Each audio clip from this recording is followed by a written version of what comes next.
کوئی فرعون اپنی آئیڈیالوجی کو یہاں تھوپنا چاہتا ہے، آپ میں دہشت پیدا کرنا چاہتا ہے، خوف پیدا کرنا چاہتا ہے، آپ کو سڑکوں پر نکلنا آپ کے لیے بھاری ہو گیا ہے، آپ کی پہچان کے ساتھ آپ سڑکوں پہ جاتے ہیں تو خطرے رہتے ہیں، آپ ان خطروں کو برداشت کیجئے اور اللہ تعالیٰ سے اپنا تعلق مضبوط. یہ نہیں کہ حالات اگر بگڑ گئے ہیں تو آپ بھی اپنا حلیہ چینج کر لیں، اپنی شناخت پر اصرار نہ کریں. آپ کو شناخت پر اصرار کرنا ہے، یہی تو آپ کی پہچان ہے. الحمدللہ الحمد لله نحمده ونستعينه ونستغفره ونؤمن به ونتوكل عليه ونعوذ بالله من شرور أنفسنا ومن سيئات أعمالنا من يهده الله فلا مضل له ومن يضلله فلا هادي له ونشهد أن لا إله إلا الله وحده لا شريك له ونشهد أن سيدنا ومولانا محمدا عبده ورسوله أرسله بالحق بشيرا ونذيرا بين يدي الساعة من يطع الله ورسوله فقد رشد ومن يعصيهما فقد غوى فإنه لا يضره إلا نفسه ولا يضر الله شيئا. أما بعد فقد قال الله تعالى في كتابه الحكيم أعوذ بالله من الشيطان الرجيم بسم الله الرحمن الرحيم إن فرعون علا في الأرض وجعل أهلها شيعا يستضعف طائفة منهم يذبح أبناءهم ويستحيي نساءهم إنه كان من المفسدين. صدق اللہ العظیم.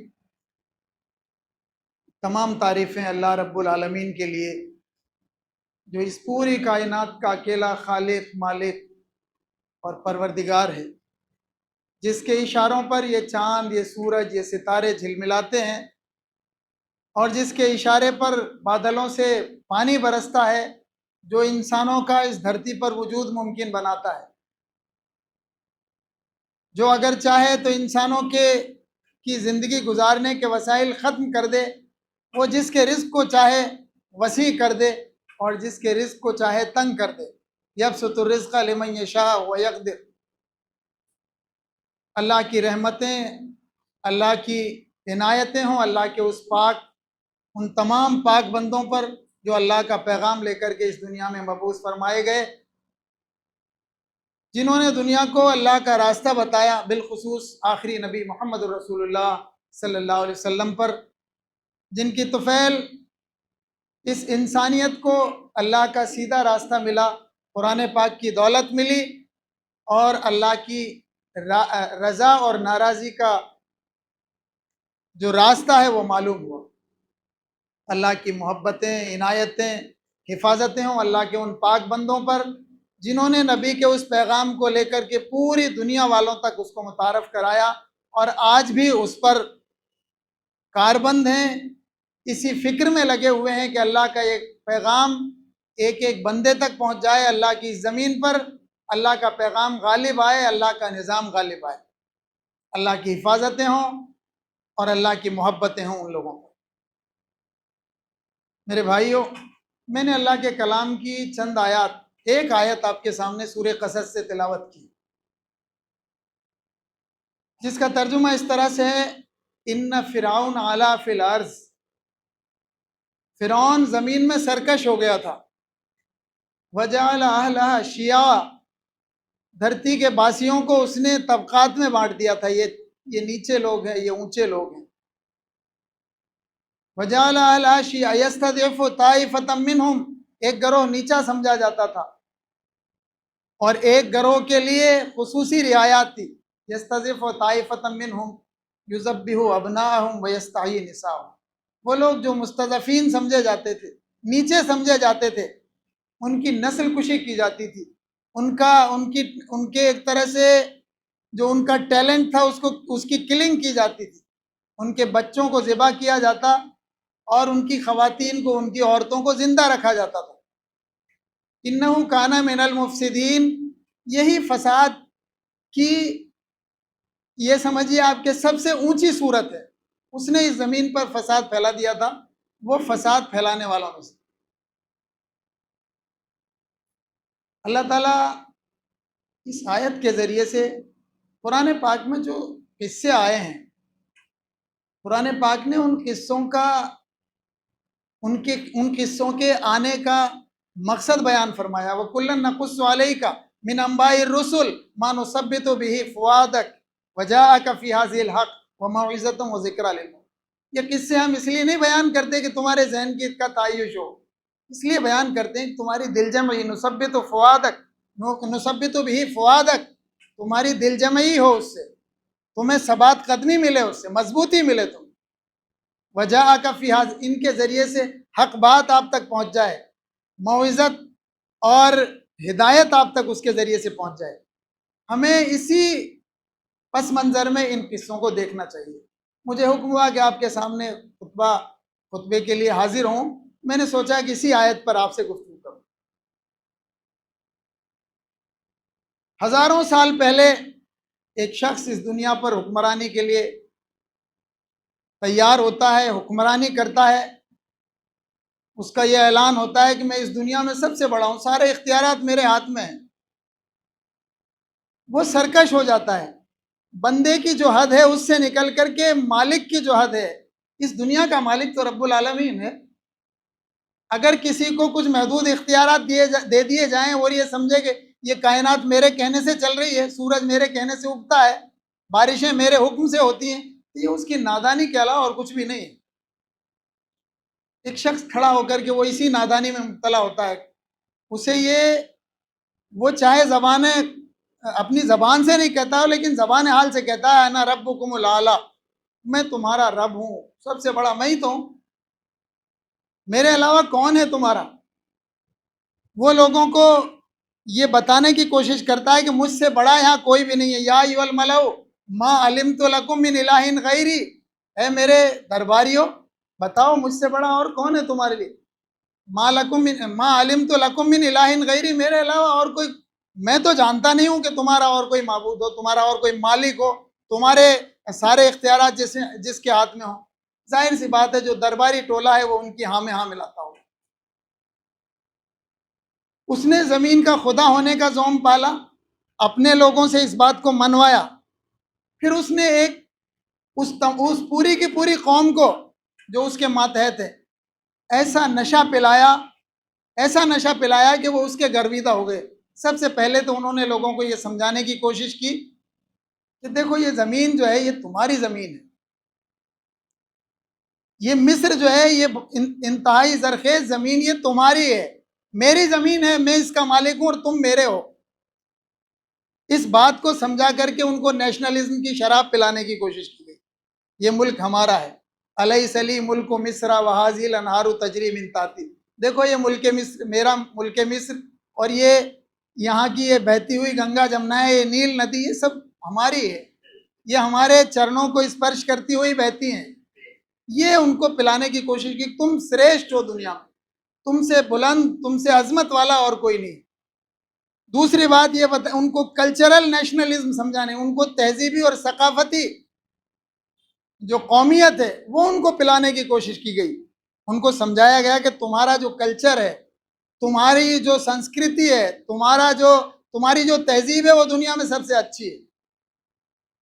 چنانچہ جب اس کے مقابل میں ایک شخص کھڑا ہو کر کے، ایک دیوانہ کھڑا ہو کر کے، ایک فقیر کھڑا ہو کر کے کہتا ہے کہ یہ سب جو کچھ کہا جا رہا ہے غلط بات ہے، تو اس کے ملأ القوم، اس کے سرداروں میں سے کچھ لوگ آتے ہیں، کہتے ہیں اتذر موسیٰ وقومہ لیفسدوا فی الارض ویذرک وآلہتک، اے موسیٰ، اے فرعون، اے ہمارے بادشاہ، کیا تو موسیٰ اور اس کی قوم کو اس بات کے لیے چھوٹ دیے ہوئے چھوڑ دے گا کہ وہ ہمارے معبودوں کو برا بھلا کہے؟ وہ کہتا ہے نہیں نہیں، میری نظر ہے، میں سب پہ نظر رکھے ہوئے ہوں، کون لوگ ہیں جو میری اس آئیڈیالوجی کو چیلنج کر رہے ہیں۔ اتذر موسیٰ وقومہ لیفسدوا ویذرک وآلہتک، تیرے معبودوں کی بھی اور تیری بھی توہین کرتا ہے۔ قال سنقتل ابناءہم ونستحیی نساءہم، ہم ان کی نسل کشی کر دیں گے، ان کے مردوں کو، ان کے بچوں کو قتل کریں گے، ان کی بیٹیوں کو زندہ رکھیں گے، ان کی بیٹیوں کو یا تو بیگار کے لیے یا اپنے مردوں سے شادی کے لیے جو ہے تیار کریں گے۔ اس انداز سے جو ہے ایک شخص اپنی حکومت کو یہ چاہتا ہے کہ ہمیشہ رہے یہ حکومت، قوم نے کہا آپ کو نہیں مانتے، آپ کے لوگوں کو نہیں مانتے۔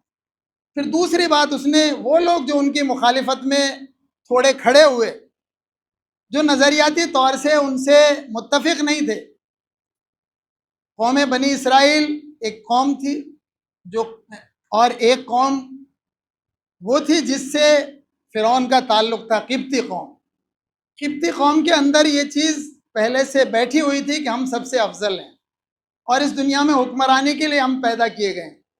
کئی ایک چیزیں تھیں ان کے اندر، سب سے بڑی بات یہی تھی کہ ہم اس دنیا میں سب سے افضل ہیں، ہم سے کوئی افضل نہیں۔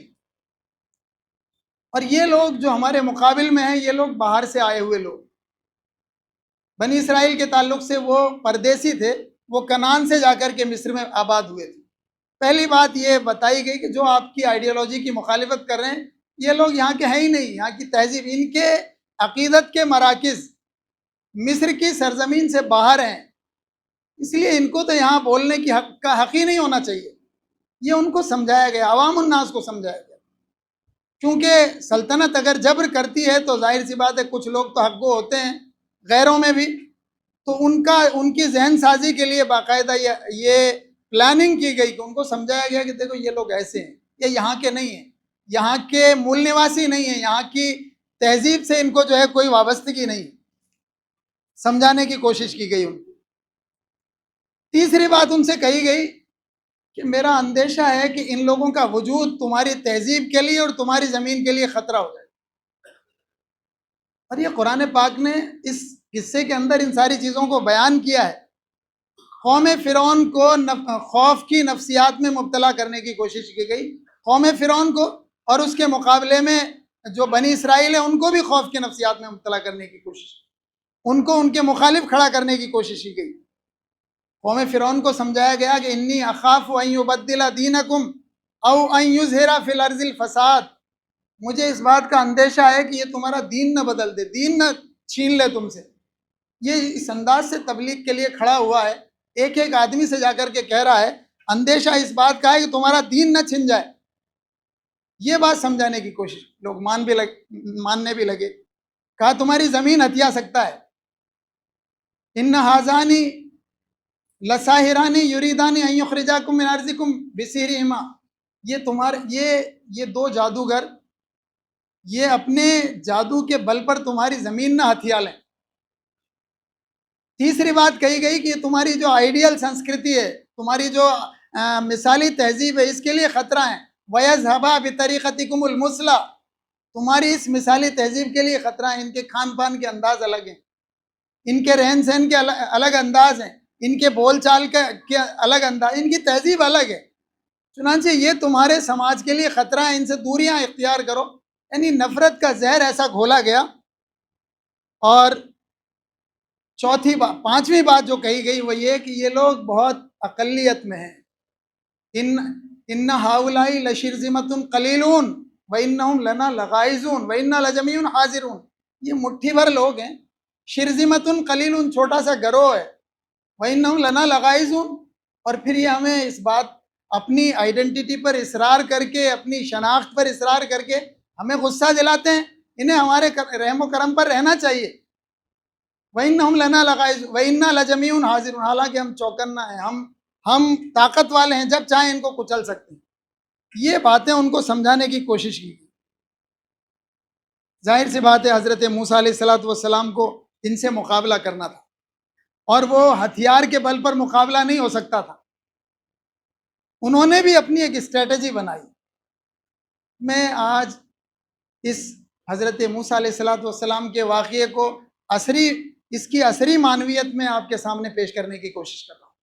حضرت موسیٰ علیہ السلام نے جو آئیڈیالوجی اپنائی، جو یہ سمجھیے کہ جو حکمت عملی اپنائی، اس میں سب سے پہلی بات یہ رہی کہ انہوں نے قوم کی تنظیم کی۔ چنانچہ فرعون کے دربار میں جا کر کہا ان ارسل معنا بنی اسرائیل، اس بنی اسرائیل کو میرے ساتھ بھیج دو، میں ان کی تربیت کروں، ان کو کچھ سکھاؤں، میرے حساب سے رہنے دیں۔ ظاہر سی بات ہے یہ ایک بغاوت کا اعلان تھا، ان کے خلاف ایکشن ہوا، اور جو ایکشن ہوا وہ قرآن پاک میں درج ہے۔ حضرت موسیٰ علیہ السلام نے دوسرا کام یہ کیا کہ اس قوم فرعون کے اندر تو جو تھا خوف وہ اس بات کا تھا کہ یہ بڑھ رہے ہیں، ان کی آبادیاں بڑھ رہی ہیں، یہ ہماری زمین چھین لیں گے، ہمارے وسائل پہ قبضہ کر لیں گے۔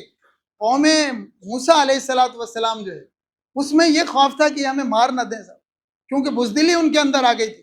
فما آمن لموسیٰ الا ذریۃ من قومہ علی خوف من فرعون وملئہم، قوم فرعون اور اس کے سرداروں کے خوف سے کسی کی مجال نہیں کہ موسیٰ علیہ السلام کی بات پر لبیک کہہ سکے۔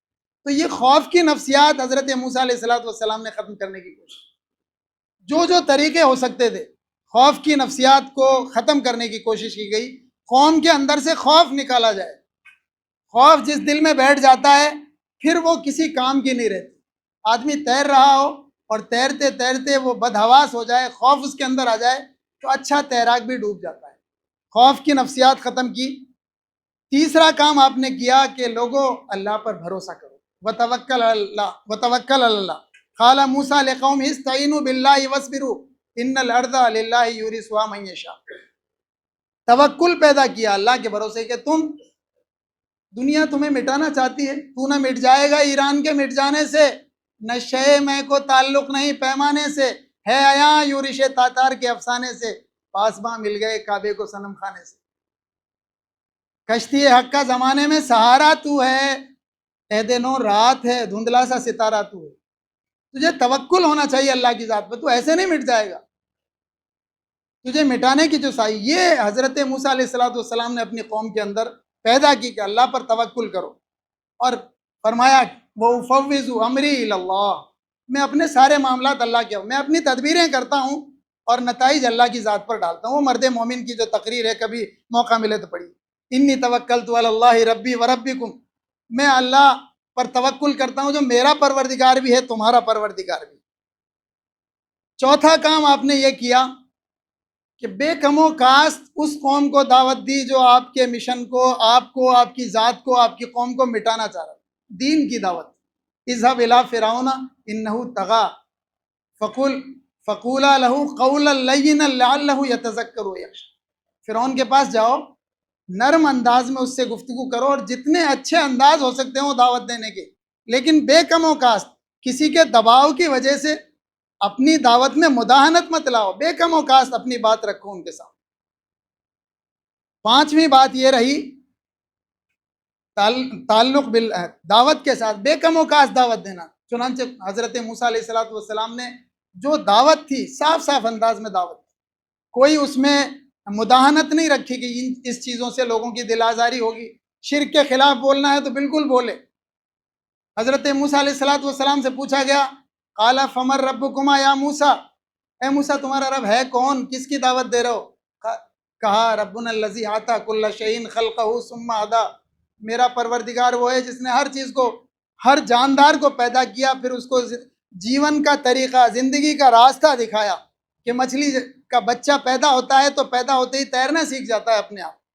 ایک بکری کا بچہ پیدا ہونے کے بعد اپنے آپ ماں کے تھن کی طرف جا کر کے منہ کو دبانے لگتا ہے۔ یہ میرا رب وہ ہے جس نے ہر چیز کو پیدا کیا اور پھر زندگی کا طریقہ اس کو سکھا دیا، یعنی موعظت حسنہ کے ساتھ، حکمت کے ساتھ۔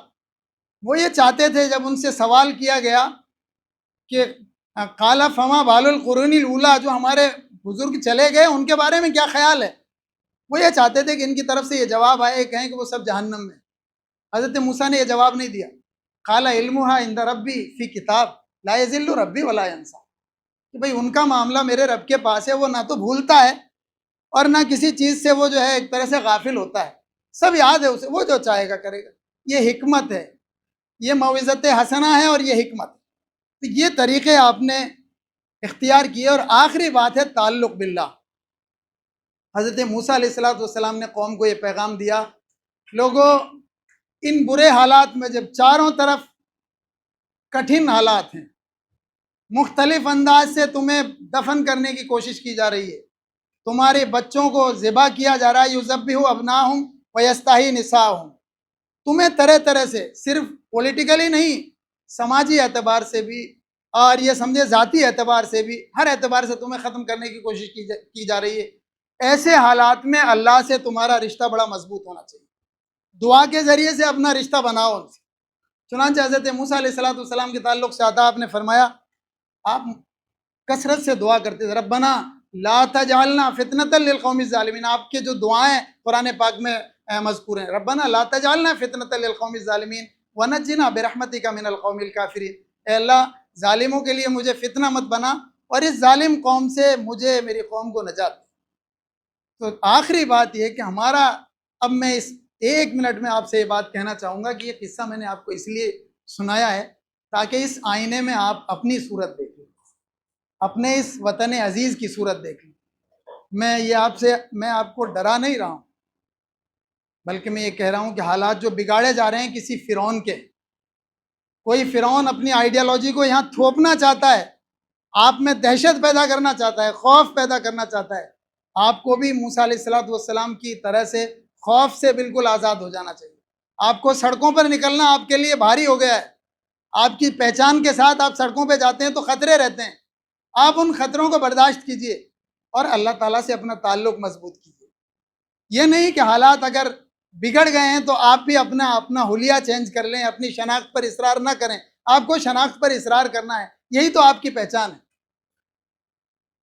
علامہ اقبال نے کہا تھا نا، ہے جو ہنگامہ بپا یورش و یلغاری کا، غافلوں کے لیے پیغام ہے بیداری کا.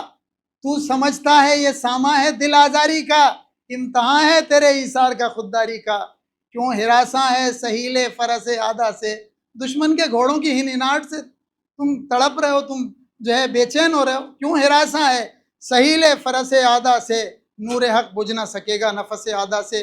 اقول قولی ھذا واستغفر اللہ لی ولکم اجمعین، انہ تعالی جواد کریم ملک بر الرؤوف الرحیم.